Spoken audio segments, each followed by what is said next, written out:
শাকটা অত বেশি আসবে না। লবণ যার যার মতো করে দিলাম। এখন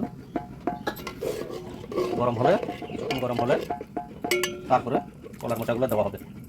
এবার একটু পরে কলার মোচাগুলো দেওয়া হবে। আগে জলটা ফুটলে পরে জলটা দেওয়া হবে, কলার মোচাগুলো দেওয়া হবে।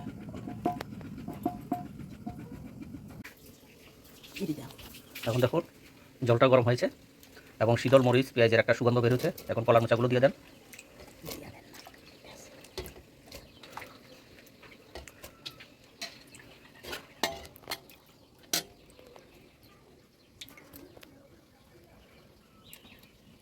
এখন কলার মোচা দেওয়া হয়ে গেল।